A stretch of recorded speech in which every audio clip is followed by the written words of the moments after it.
কাহিনীর শুরুতে সিনেমার মূল চরিত্র জন গ্যারিটিকে দেখানো হয়। জন পেশায় একজন স্ট্রাকচারাল ইঞ্জিনিয়ার, যে বড় বড় আকাশচুম্বী ভবন তৈরি করে। সে একজন সাধারণ মানুষ যে নিজের দৈনন্দিন জীবনে ব্যস্ত থাকে। সে তার কাজ শেষ করে গাড়ি নিয়ে ঘরে ফিরছিল।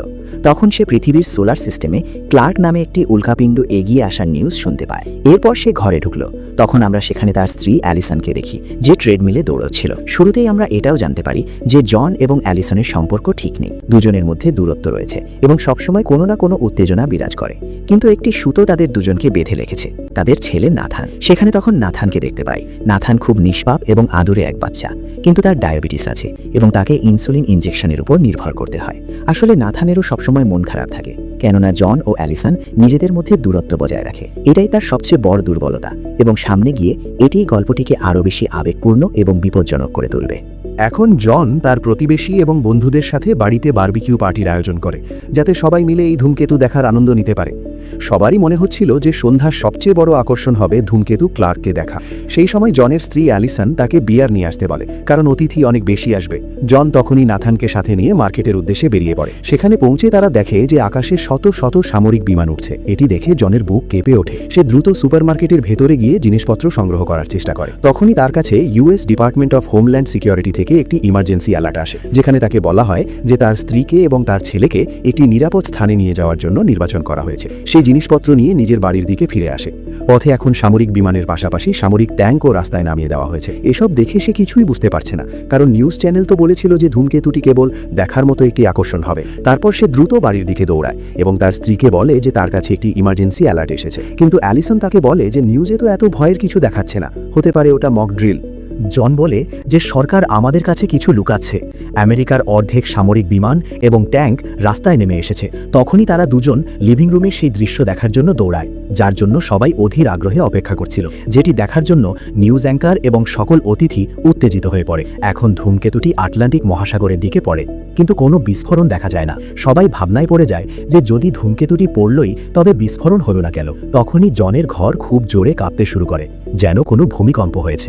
জন ঘরের বাইরে বেরিয়ে দেখে একটি শুষ্ক নিস্তব্ধতা এবং তারপর এক তুফানি ঢেউ সবকিছু ধ্বংস করে দেয়। জন ঘরের ভেতর দৌড়ে যায় এবং নিউজে জানতে পারে যে শেষ মুহূর্তে ধূমকেতুটি তার দিক পরিবর্তন করেছে এবং সেটি ফ্লোরিডার ইস্ট কোস্টে গিয়ে আছড়ে পড়েছে। বিস্ফোরণ এত শক্তিশালী ছিল যে শত শত কিলোমিটার দূর পর্যন্ত পৃথিবী কেঁপে উঠেছে। যারা টিভিতে এই ঘটনা দেখছিল তাদের চোখের সামনেই দালান কোঠা উড়ে যায়, আগুনের গোলা ওঠে এবং লক্ষ লক্ষ মানুষ এক মুহূর্তেই মৃত্যুর মুখে তলিয়ে যায়। নিউজ অ্যাঙ্কাররা জানান যে এই ধূমকেতুটি কয়েক হাজার টুকরো দিয়ে তৈরি, যার মধ্যে কেবল একটি ছোট টুকরো ফ্লোরিডার ইস্ট কোস্টে আছড়ে পড়েছে, আর বাকি টুকরোগুলো খুব শীঘ্রই পৃথিবীর সাথে ধাক্কা লাগতে পারে। এরই মধ্যে জন তার ফোনে আবার সেই ইমার্জেন্সি অ্যালার্ট পায়। এটি কোনো সাধারণ মেসেজ নয়, বরং সরাসরি ইউএস ডিপার্টমেন্ট অফ হোমল্যান্ড সিকিউরিটির পক্ষ থেকে। তাতে লেখা ছিল যে জন গ্যারিটি এবং তার পরিবারকে অবিলম্বে নিরাপদ স্থানে যাওয়ার জন্য নির্বাচিত করা হয়েছে এবং তাদের দেওয়া নির্দেশাবলী পালন করতে হবে। এটি পড়ে জন অবাক হয়ে যায়। তার আশেপাশে দাঁড়িয়ে থাকা প্রতিবেশীরা জিজ্ঞেস করে যে এই মেসেজটি কি সম্পর্কে, কিন্তু তাদের কাছে এমন কোনো অ্যালার্ট আসেনি। তখনই প্রথমবার আমাদের উপলব্ধি হয় যে এই নির্বাচন সবার জন্য নয়। সরকার কেবল বাছাইকৃত এবং দরকারি মানুষদের বাঁচানোর চেষ্টা করছে। পার্টিতে উপস্থিত প্রতিটি মানুষ থমকে যায়। মানুষ বুঝতে পারে যে এটি কোনো সাধারণ ঘটনা নয়, বরং পুরো পৃথিবীর জন্য একটি সতর্কবার্তা। তখনই জন দ্রুত তার পরিবারকে একত্র করে এবং অ্যালিসনকে বলে যে আমাদের এখনই বেরোতে হবে। নাথান বাইরে বের হয়ে দেখে পুরো আকাশ লাল রঙে চেয়ে গেছে। এটা দেখে জন ভয় পেয়ে যায় এবং তখনই তারা গাড়ি নিয়ে বেরিয়ে পড়ে এবং সকল প্রতিবেশী তাদের কাছে সাহায্য চাইতে থাকে। যখন সে সাহায্য করতে মানা করে দেয়, তখন এক মহিলা তাদের গাড়ির সামনে চলে আসে এবং তাদের কাছে মিনতি করে যে যদি তাকে না নেওয়া হয় তবে যেন তার মেয়েকে তাদের সাথে নিয়ে গিয়ে বাঁচায়। কিন্তু জন কোনো উত্তর দিতে পারে না। অ্যালিসন তাকে সাথে নিতে চেয়েছিল, কিন্তু তাদের কোনো উপায় ছিল না। এরপর তারা গাড়ি নিয়ে সেখান থেকে বের হয়ে পড়ে। সে শুধু এতটুকু জানে যে তার পরিবারের কাছে সরকারের নির্বাচিত সুরক্ষা পরিকল্পনার অংশ হওয়ার সুযোগ আছে এবং এই সুযোগ হারানো মানে মৃত্যুকে আলিঙ্গন করা। এখন পরিবারটি রবিন্স এয়ারফোর্স বেসের দিকে রওনা হয়। সরকার নির্দেশ দিয়েছে যে সেখান থেকেই বিমানের মাধ্যমে নিরাপদ স্থানে নিয়ে যাওয়া হবে। পথে চারদিকে হুড়োহুড়ি আর বিশৃঙ্খলা দানা বেঁধেছে। হাজার হাজার গাড়ি এয়ারবেসের দিকে ছুটছে। রাস্তায় মানুষ কাঁদছে, চিৎকার করছে, ট্রাফিক জ্যাম লেগে আছে এবং প্রতিটি মানুষ কেবল এটাই চাইছে যে কোনোভাবে যেন নিজের পরিবারকে বাঁচাতে পারে। জন সেখান থেকে ইউটার্ন নিয়ে বেসের কাছাকাছি পৌঁছে যায়। এয়ারবেসের গেটে পৌঁছানো মাত্রই তারা কঠোর নিরাপত্তার সম্মুখীন হয়। সেখানে হাজার হাজার মানুষ দাঁড়িয়ে আছে যারা ভেতরে ঢুকতে চায়, কিন্তু সৈন্যরা তাদের ধাক্কা দিয়ে আটকে দিচ্ছে। কেবল সেই পরিবারগুলোই এয়ারবেসে প্রবেশ করতে পারবে যাদের বিশেষ কিউআর কোড দেওয়া হয়েছে। জন কোড দেখিয়ে এয়ারবেসের ভেতরে প্রবেশ করে। ভেতরে তাদেরকে একটি করে গ্রিন ব্রেসলেট দেওয়া হয়েছে। নিরাপত্তা চেকিংয়ের সময় জন জানতে পারে যে প্রতি ফ্যামিলি মাত্র একটি করে ব্যাগ ক্যারি করতে পারবে। তখন তারা তাদের ব্যাগ গুছিয়ে নেয়, কেননা তারা 3টি ব্যাগ নিয়ে এসেছিল। সেখানে দেখে যে তাদের ব্যাগে নাথানের ওষুধ এবং ইনসুলিন তো নেই। সে নাথানকে জিজ্ঞেস করলে সে জানায় যে সম্ভবত ইনসুলিন আর ওষুধগুলো গাড়িতেই রয়ে গেছে। এখন জন অ্যালিসনকে প্লেনে চড়তে বলে এবং সে দ্রুত নাথানের ওষুধগুলো গাড়ি থেকে আনার জন্য চলে যায়। অনেক সময় পার হয়ে গেলে অ্যালিসন এক সৈন্যের কাছে তার স্বামী সম্পর্কে জানতে চায়। এরই মাধ্যমে সৈন্যরা জানতে পারে যে নাথান একজন ডায়াবেটিস রোগী এবং সে ইনসুলিনের ওপর নির্ভরশীল। হঠাৎ পরিবেশ বদলে যায়। সৈন্যরা বলে যে সরকারি নিয়ম অনুযায়ী যাদের গুরুতর অসুস্থতা রয়েছে তাদের এই প্রোগ্রামে অন্তর্ভুক্ত করা যাবে না, কারণ এমন মানুষ ভবিষ্যতে সার্ভাইভাল মিশনের জন্য বোঝা হয়ে দাঁড়াবে। এটি শোনা মাত্রই অ্যালিসনের মন ভেঙে যায়। সে কাঁদতে কাঁদতে বলে যে এটি অন্যায়। সে তাদের সামনে অনেক অনুনয় বিনয় করে, কিন্তু সৈন্যরা কারোর কথা শোনে না। শেষ পর্যন্ত অ্যালিসন বলে যে আপনারা যদি আমার ছেলেকে যেতে না দেন তবে অন্তত আমার স্বামীকে খুঁজে দিন, যে হয়তো এতক্ষণে ওই প্লেনে উঠে পড়েছে। সৈন্যরা সাহায্য করে, কিন্তু তারা জনের খোঁজ পায় না এবং তারা অ্যালিসন ও তার ছেলেকে মিলিটারি বেস থেকে বের করে দেয়। অন্যদিকে জনকে দেখানো হয় যে এখনও অ্যালিসন ও তার ছেলেকে খুঁজছে। তখনই প্লেন উড়তে উদ্যত হয় এবং সে তাতে চড়ে পড়ে। তার মনে হয় যে তারাও হয়তো অন্য কোনো প্লেনে চড়ে পড়েছে। তখনই এক ব্যক্তি তার হাতে নাথানের ওষুধ দেখে জিজ্ঞেস করে যে তোমাকে ওষুধ সহ প্লেনে কে চড়তে দিল, কারণ কোনো অসুস্থ মানুষকে সার্ভাইভাল বেসে অ্যালাউ করা যাবে না। তখন জন বুঝতে পারে যে তার স্ত্রী ও ছেলে প্লেনে আসেইনি, কিন্তু ততক্ষণে প্লেন উড্ডয়ন শুরু করেছে। জন কোনোভাবে প্লেন থামায় এবং নামতে শুরু করে। ঠিক তখনই সামনে থেকে হাজার হাজার মানুষের ভিড় মিলিটারি ব্যারিয়ার ভেঙে বেসের ভেতরে চলে আসে। এটি দেখে সৈন্যদের গুলি চালাতে হয়, যার ফলে প্লেনের ফুয়েল লিক হতে শুরু করে এবং চারদিকে হুড়োহুড়ি পড়ে যায়। আর তখনই প্লেনে আগুন লেগে যায়, কিন্তু জন কোনোভাবেই দুর্ঘটনা থেকে বেঁচে যায়। সে একজন অফিসার থেকে জানতে পারে তার স্ত্রী ও ছেলেকে বের করে দেওয়া হয়েছে। জন সাথে সাথে বেসের বাইরে চলে আসে। ওদিকে অ্যালিসন তার ছেলেকে নিয়ে গাড়ির কাছে পৌঁছায় এবং তার বাবার বাড়ি যাওয়ার সিদ্ধান্ত নেয়। তার মনে হয় যে সরকার যদি আমাদের না বাঁচায় তবে হয়তো বাবার আশ্রয়তলে তারা সুরক্ষিত থাকতে পারবে, কিন্তু তার আগে তাকে নাথানের জন্য ওষুধের ব্যবস্থা করতে হবে। এয়ারবেস থেকে বের করে দেওয়ার পর কাহিনীর পরিবেশ আরও বেশি অন্ধকার ও ভয়াবহ হয়ে ওঠে। জন তার পরিবারকে খোঁজার চেষ্টা করে। জন চারদিকে দৌড়ায়, নাম ধরে ডাকে, কিন্তু স্ত্রী ও ছেলেকে কোথাও দেখতে পায় না। দুজনের মধ্যে কোনো যোগাযোগ থাকে না। সে তার গাড়ির কাছে যায়, যেখানে সে একটি নোট পায় যে তার স্ত্রী ছেলেকে নিয়ে তার বাবার বাড়ি যাচ্ছে। এটি দেখে জন হাঁপ ছেড়ে বাঁচে। ওইদিকে অ্যালিসন ও নাথান রাস্তায় বেরিয়ে পড়ে। সে একটি সুপারমার্কেটে যায় যাতে নাথানের জন্য ইনসুলিন নিতে পারে। সেখানেও হুড়োহুড়ি ও বিশৃঙ্খলা চলছে। তখনই সেখানে গুলি চলতে শুরু করে। কারো কাছে খাবার নেই এবং সবার মনে এই ভয় যে আগামী কয়েক ঘন্টায় পরিস্থিতি আরও খারাপ হবে। এজন্য মানুষ একে অপরকে মারতেও দ্বিধা করছে না। অ্যালিসন কোনোভাবে সেখান থেকে পালিয়ে বাঁচে এবং রাস্তায় একটি মহিলার কাছে লিফট চায়। সেখানে গাড়িতে তার স্বামীও ছিল। যদিও সে তাদেরকে গাড়িতে নিতে অস্বীকার করে, তবুও সেই মহিলার জোড়াজড়িতে অ্যালিসন ও নাথানকে নিজেদের গাড়িতে বসিয়ে নেয়। গাড়িতে তারা অ্যালিসন ও নাথানের সম্পর্কে জানতে চায়। তখন তারা জানতে পারে যে অ্যালিসন ও নাথানকে এয়ারবেস থেকে বের করে দেওয়া হয়েছে এবং তারা নাথানের বাবা জনকে খুঁজছে। তাদের কাছে গ্রিন ব্রেসলেটও আছে। অন্যদিকে আমরা জনকে দেখি যে এখনও রাস্তায় রাস্তায় ঘুরছে। রাস্তার পাশে জায়গায় জায়গায় গাড়ি দাঁড়িয়ে আছে, মানুষ আকাশের দিকে তাকিয়ে আছে। তখনই আকাশে সেই উল্কা বৃষ্টি দেখা যায়। জন অ্যালিসনকে কল করার চেষ্টা করে এবং হঠাৎ তার কল লেগে যায়। অ্যালিসন তাকে জানায় যে সে তার বাবার বাড়ি যাচ্ছে, কিন্তু আওয়াজ কেটে কেটে আসছিল। তবুও জন সেই উদ্দেশ্যেই রওনা দেয়। পথে সে একটি টেম্পোতে লিফট নেয়। এদিকে অ্যালিসন ও ন্যাথানের গ্রিন ব্রেসলেট দেখে তারা লোভে পড়ে যায়। সেই লোকটির মনে হয় যে তারা যদি ন্যাথানের ব্রেসলেট নিয়ে নেয় তবে হয়তো তারাও এয়ারবেসি জায়গা পেয়ে যাবে। সেই লোকটি গাড়ির সাইডে থামায় এবং অ্যালিসনকে টেনে গাড়ি থেকে বের করে দেয় এবং ন্যাথানকে তাদের সাথে নিয়ে সেখান থেকে দ্রুত বেরিয়ে যায়। অ্যালিসন রাস্তায় একা রয়ে যায়। একজন মায়ের কাছ থেকে তার সন্তানকে এভাবে ছিনিয়ে নেওয়া ভেতর থেকে নাড়িয়ে দেয়। সে রাস্তায় দাঁড়িয়ে কান্না করতে করতে লিফট চাইতে থাকে। এখন অ্যালিসন পাগলের মতো দৌড়ায় এবং তার কিছু লোকের সাথে দেখা হয় যারা তাকে মিলিটারি বেস পর্যন্ত লিফট দেয়। অবশেষে সে গাড়িতে ওঠে।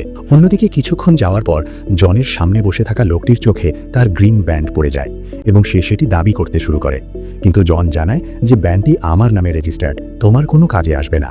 কিন্তু সেই লোকটি লড়াই শুরু করে দেয় আর দেখতে দেখতে ছোটখাটো হাতাহাতি একটি ভয়ঙ্কর লড়াইয়ের রূপ নেয়, যার ফলে টেম্পো উল্টে যায়। এরপরও তাদের মধ্যে লড়াই চলতে থাকে। লড়াইয়ের এক পর্যায়ে জন একজনকে ভুলবশত মেরে ফেলে জন বেঁচে যায় এবং সে আবার রাস্তায় ঘুরতে থাকে।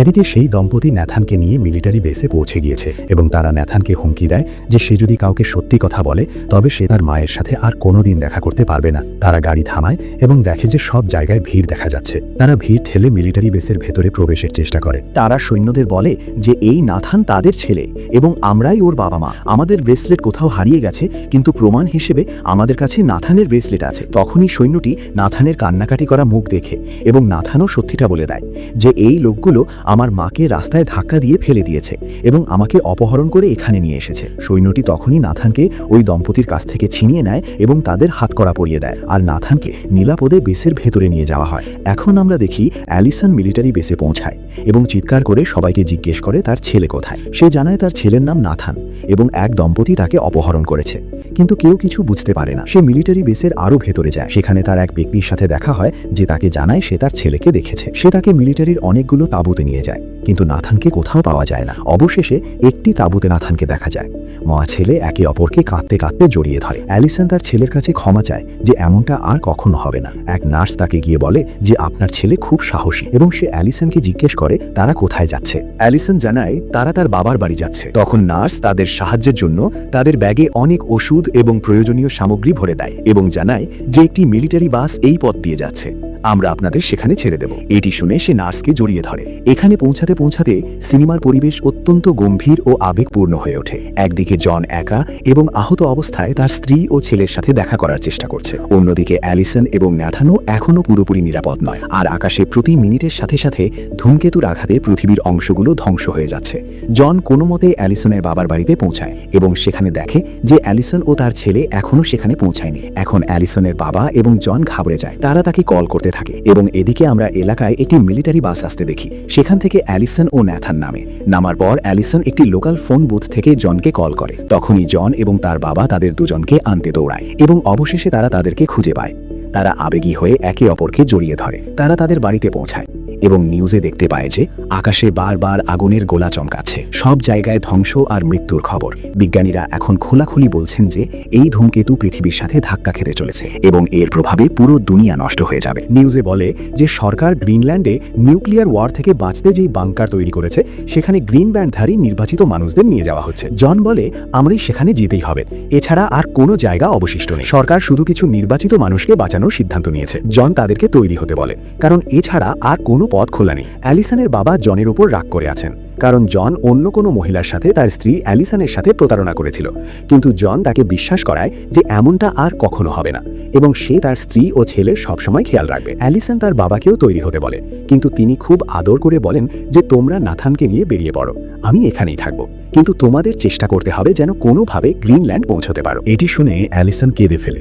এখন জন, অ্যালিসন এবং নাথান গ্রিনল্যান্ড পৌঁছানোর প্রস্তুতি নেয়, কিন্তু এই সফর মোটেও সহজ ছিল না। তারা বের হওয়া মাত্রই পরিস্থিতির আরও অবনতি হয়। আকাশ পুরো আগুনের গোলায় পরিণত হয়েছে, যা যে কোনো সময় পৃথিবীকে ছাই করে দিতে পারে। গাড়ির লম্বা লাইন লেগে আছে। তখনই তারা রেডিওতে জানতে পারে যে তারা এখন যে হাইওয়েতে সফর করছে সেখানে অনেক ছোট ছোট ধূমকেতু পড়ার সম্ভাবনা আছে, তাই যত দ্রুত সম্ভব একটি নিরাপদ আশ্রয় খুঁজে নিতে হবে। পরের মুহূর্তেই আকাশ থেকে আগুনের বৃষ্টি হতে শুরু করে। হাজার হাজার ধূমকেতু একসাথে হাইওয়েতে আঘাত হানে, চারদিকে হাহাকার পড়ে যায়। জন তার পরিবারের সাথে কোনো মতে পেছন ফিরে জঙ্গলের পথ ধরে এগোতে থাকে। তখন সেখানের একটি ব্রিজের নিচে আশ্রয় নেয় এবং এক ব্যক্তিকে সাহায্যও করে। রাত হয়ে যায়।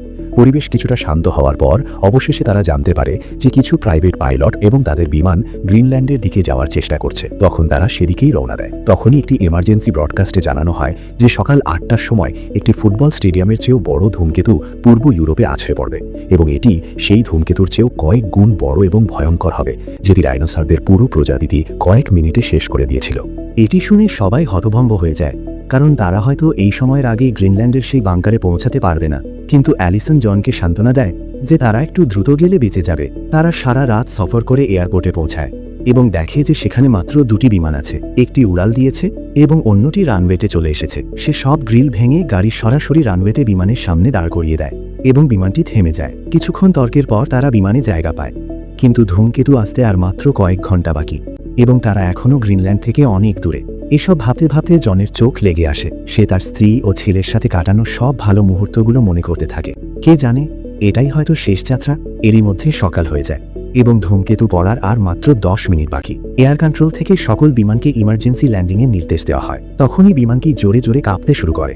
সবাই বাইরে দেখে যে ধূমকেতু চলে এসেছে। পাইলট ল্যান্ডিংয়ের জন্য জায়গা খুঁজতে থাকে এবং বিমানটিকে নিচের দিকে নামাতে থাকে। কিছুক্ষণ পরে বিমানের নিয়ন্ত্রণ হারিয়ে ফেলেন এবং বিমানটি একটি আইসবার্গের সাথে ধাক্কা খায়। তখনই জন দেখে যে তারা গ্রিনল্যান্ডে আছে এবং বাংকার মাত্র অল্প কিছু দূরে। সে সবাইকে নিয়ে সেদিকে রওনা দেয়। পথে তাদেরকে মিলিটারি গাড়িতে করে বাংকার পর্যন্ত নিয়ে আসে। অবশেষে তারা গ্রিনল্যান্ডের বাংকার পর্যন্ত পৌঁছে যায়। বিস্ফোরণের শব্দ বাড়ছে এবং সবকিছু কাঁপছে। বাংকারের দৃশ্য অত্যন্ত উত্তেজনাপূর্ণ। দরজা বন্ধ হওয়া মাত্রই একটি বিশাল বিস্ফোরণ ঘটে। ধূমকেতুর সবচেয়ে বড় টুকরোটি আটলান্টিক মহাসাগরে আছড়ে পড়েছে। ভূমিকম্পের মতো ঢেউ পুরো পৃথিবীকে নাড়িয়ে দিচ্ছে। উপরের স্তরে সবকিছু জ্বলছে এবং ছাইয়ের তুফান সব দিকে ছড়িয়ে পড়ছে। যে পৃথিবী এখন আর আগের মতো নেই। শহরগুলো ধ্বংসস্তূপে পরিণত হয়েছে। জঙ্গল ছাই হয়ে গেছে এবং আকাশ কালো হয়ে গেছে। কিন্তু সবচেয়ে গুরুত্বপূর্ণ বিষয় হলো জীবন এখনো টিকে আছে। ধীরে ধীরে মানুষ বাংকার থেকে বাইরে বেরিয়ে আসে এবং দুনিয়াকে আবার গড়ে তোলার আশায় একে অপরের দিকে তাকায়। সিনেমার শেষটা অত্যন্ত আবেগপ্রবণ এবং আশাবাদী। জন, অ্যালিসন এবং ন্যাথান হাত ধরে দাঁড়িয়ে থাকে এবং তাদের পেছনে বেঁচে থাকা মানবজাতি দাঁড়িয়ে থাকে। ধ্বংসলীলা সবাইকে ভেঙে চুরমার করে দিয়েছে, কিন্তু পরিবারের শক্তি এবং মানুষের বেঁচে থাকার ইচ্ছা তাদের একটি নতুন সুযোগ দিয়েছে। এই মেসেজটি পরিষ্কার, পরিস্থিতি যত খারাপই হোক না কেন, মানুষ ততক্ষণ হার মানে না যতক্ষণ তার প্রিয়জনদের সাথ থাকে। আর এরই সাথে আমাদের এই রোমাঞ্চকর কাহিনী শেষ হলো। ভিডিওটি ভালো লাগলে লাইক করে দেবেন, চ্যানেলটি সাবস্ক্রাইব করে দেবেন। দেখা হবে নেক্সট ভিডিওতে।